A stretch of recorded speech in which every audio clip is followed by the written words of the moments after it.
das coisas que temos certeza desde que nascemos é que em algum momento vamos morrer, seja por causas naturais, acidentes ou doenças. Algumas pessoas, por estarem passando por momentos ruins, dificuldades e sofrimentos, acabam interrompendo suas vidas antes do momento certo, né? Vamos dizer assim. Existem vários mangás que abordam coisas como suicídio e percas, e no vídeo de hoje eu trouxe aqui pra vocês o mangá My Brook Mariko, que é uma história que aborda isso, mas também aborda como a protagonista lida com a perda e também com o luto. Vale ressaltar aqui que nesse vídeo vamos abordar temas pesados como suicídio, abuso, maltratos, depressão e coisas desse tipo, então se você tem gatilho com essas coisas eu não recomendo assistir, e também vale deixar aqui que vai ter spoilers da obra. É isso, vamos logo com esse vídeo.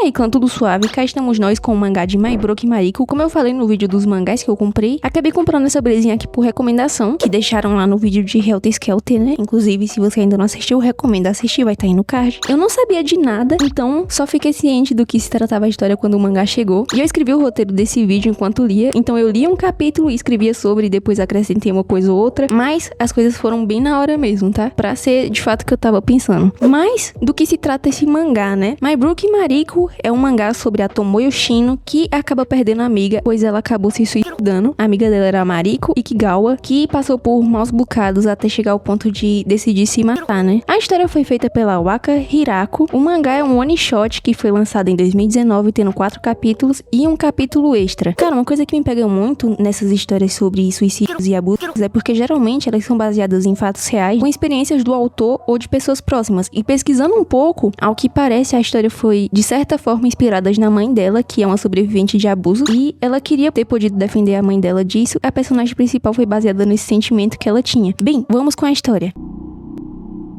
Nesse capítulo do mangá, a Shino descobre que a amiga havia caído do 4º andar do apartamento, mas na verdade sabemos que não foi um acidente, já que a Mariko tinha tomado vários sedativos, e para ter chegado nesse ponto a gente entra na adolescência delas, quando elas se conhecem, e a Shino fica ciente que a amiga sofria várias coisas na mão do pai, né? Inicialmente ela era meio que escrava dele, que tinha que fazer tudo, e se não cumprisse com o que ele mandasse, ele batia nela, não deixava ela sair de casa, e a Shino descobriu isso na primeira vez que foi na casa dela pra chamar a Mariko. E depois o pai dela roubou a mãe da Mariko, que já tinha abandonado a filha uma vez, e depois abandonou novamente. Também, por fim, o pai começou a abusar dela. Então aqui a gente já tem uma ideia de como ela tava quebrada, e de verdade ela tinha muitos motivos pra querer desistir de tudo, o que é uma pena, porque suicídio é uma das piores coisas que alguém pode cometer, e para chegar nesse ponto, o que a pessoa pode ter passado é inimaginável, né? A Shino se culpa muito por não ter conseguido ajudar a amiga em meio a tudo isso e ficar arrasada, mas ela toma uma decisão: tirar as cinzas da amiga da casa daquele verme. Ela vai com uma faca pra se proteger. Claro que ela fica com medo, mas tava decidida a isso, e chegando na casa do pai da Mariko, ela é atendida pela nova esposa dele, que aparenta ser uma boa pessoa, e a Shino se questiona se o pai da Mariko tivesse se casado com a nova esposa antes, provavelmente a vida da Mariko tivesse sido pelo menos um pouquinho melhor. E assim que ela vê a urna com as cinzas da amiga, ela corre pra pegá-las. Detalhe, o genitor da Mariko tava lá sentado em frente a essa urna, né, sofrendo pela filha. Ele chegou a bater na Shino e puxar os cabelos dela, tentando pegar de volta as cinzas, mas a Shino não deixou ele pegar as cinzas de volta, ameaçou ele com uma faca e ainda expôs tudo que ele fazia para Mariko. Então a esposa dele ainda tentou afastá-lo da Shino, e depois a protagonista foge pela janela e acaba caindo e tudo. O velho ainda fica chorando, mas sendo sincera, todo o sofrimento pra ele é pouco. A esposa dele também ficou falando que a culpa era dele, agora que ela sabia o que ele tinha feito com a própria filha, e entre outras coisas. Nesse caso, eu fico com dó dela por ter se casado com um traste desses. O plano de fuga é concluído e ela finalmente conseguiu fazer algo pela amiga dela, mesmo que tenha sido após a sua morte. Só no capítulo 1 do mangá a gente já sabe que a história vai ser muito triste e um pouco pesada, então eu me preparei para o que tava por vir. Eu fiquei contente por ela ter conseguido pegar as cinzas, e ficou tudo bem de certa forma com ela, né? Porque convenhamos, se ele tratava a filha daquele jeito, nada impede que ele fizesse algo pior com outra pessoa. Não tem escrúpulos nenhum, um monstro desses.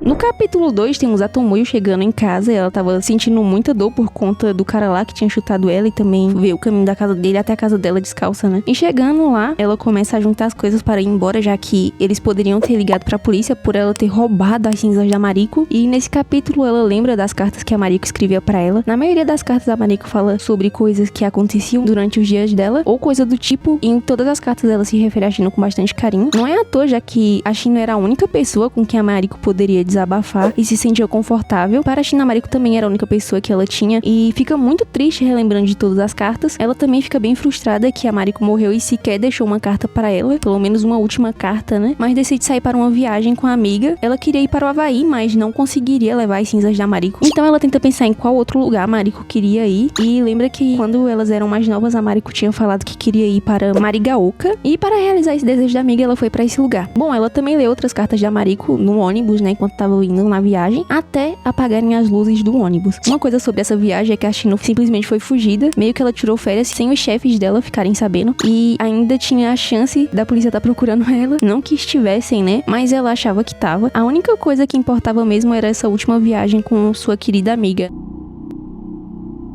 Depois de 10 horas em um ônibus, a Shino Tomoyo finalmente chega em seu destino e durante todo esse tempo ela fica tendo alguns sonhos relacionados a Mariko. O chefe dela também fica ligando, já que ela não tinha ido para o trabalho, mas isso não é importante, né? Um desses sonhos foi um acontecimento onde a Mariko falou para a Shino não namorar, porque se ela fizesse isso ela iria morrer. Sim, ela iria se matar se a Shino arrumasse um namorado ou namorada. Isso Nara me fez pensar sobre a forma como ela escrevia as cartas e, sendo sincera, eu achei que poderia ter uma chance dela ter sentimentos românticos pela Shino. Claro que não tem nada confirmado, mas aparentou até certo ponto, né? Pelo menos pra mim. Mas também pode ser só aquela dependência e medo de perder a única pessoa com quem ela podia conversar e também perder a atenção que ela tinha da Shino. Então isso até que pode ter ocasionado ela ter ameaçado se matar caso a Shino passasse a dar mais atenção para o amor dela ao invés para a Mariko. De qualquer forma, pode acabar sendo as duas coisas ou nenhuma. Logo quando a Shino chega na cidade, ela é assaltada. Roubaram a bolsa dela onde estava a carteira, o celular, as cartas da Mariko. Felizmente a urna com as cinzas de sua amiga ficaram com ela, mas ela vai atrás do ladrão. Por sorte, um homem que estava passando por lá e até chegou a falar brevemente com a protagonista antes dela sair, ficou esperando junto com as cinzas, que a Shino acabou deixando pra trás em busca de recuperar as cartas. Infelizmente, ela não conseguiu recuperar a bolsa até esse momento, mas quando ela volta, ela encontra com um homem e ele dá dinheiro pra ela sobreviver por um dia, pelo menos, e meio que ela gasta esse dinheiro todo em cachaça num bar para afogar as mágoas, e depois o mesmo homem encontra ela dormindo num mato com as cinzas. Bem, depois disso, já corta pro próximo capítulo, que é...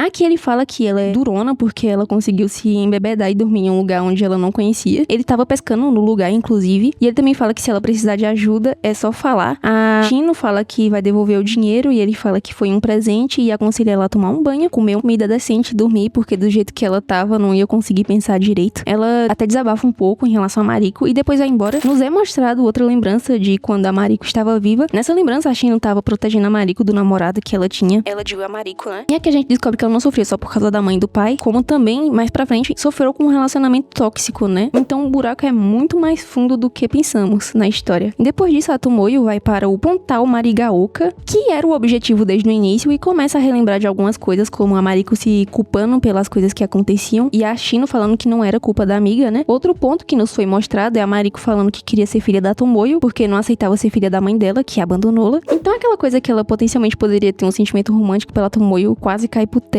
de certa forma. Talvez eu tenha me equivocado, eu realmente não sei. É aquilo, como eu falei, a Shino era a única pessoa que a Mariko tinha, então ela pode ter tido um amor platônico por ela, mas também podia ter um certo carinho materno, já que a mãe abandonou ela e a única pessoa que ela tinha como essa referência é a Shino, que cuidava dela. Então eu acabei vendo em algumas resenhas sobre, e tem algumas pessoas que acham que ela tinha assim um amor platônico pela Shino, mas não é nada confirmado pela autora, e ainda tem a questão da história ser de certa forma inspirada na mãe dela, então eu acho difícil de verdade. E depois disso tudo, a Shino decide que não ia jogar as cinzas da Mariko na água e que ia se jogar lá para que a Mariko sentisse o que ela sentiu quando a amiga decidiu se matar, né? Mas aí o Makio, que é o cara que ajudou a Shino nesse meio tempo, tenta impedir ela. Depois aparece um tarado, que era o cara que roubou a bolsa dela correndo atrás de uma menina, e a Shino, para ajudar a garota, ela acerta ele com a urna da Mariko. Coitada da Mariko, né? Já foi abandonada, já serviu de saco de pancada pra tarado, é aquilo. E a urna voa longe, fazendo com que as cinzas se espalhassem, e ela pula pra tentar pegar de volta e cai na água, que por sinal era bem rasa, então ela potencialmente não teria conseguido se matar lá. O Makio mesmo fala que é difícil de se matar lá porque ele já tinha pulado pra isso há uns 6 meses atrás. Ele chegou à conclusão que seria melhor estar vivo e que era o único jeito de ter alguma ligação com a pessoa falecida. Então ele pede pra ela cuidar bem de quem tá na memória dela e para ela se cuidar também. O tarado foi preso, ela conseguiu recuperar a bolsa dela, mas por conta da queda ela quebrou a perna, teria que ter alguma consequência, né? E voltando pra casa, ela encontra os sapatos que tinha perdido quando roubou as cinzas da Mariko e também uma carta, a esposa do pai da Mariko que deixou lá, né? Então a gente nota que ela realmente era boa pessoa. E depois, pra finalizar, a carta foi a Mariko que havia deixado e uma mangá finaliza aí. E após isso, tem um extra sobre a história, que é um pouquinho diferente, que não envolve a Mariko e a Shino, e sim um tal de Wasuki, eu não sei falar o nome, foi mal, mas não é necessariamente muito importante para a história. E em sequência tem um pequeno diálogo da Tomoe e da Mariko, onde a Mariko fala que queria morar com a Shino, e então a Shino pergunta se ela tem certeza, já que ela não sabia cozinhar, e finaliza aí.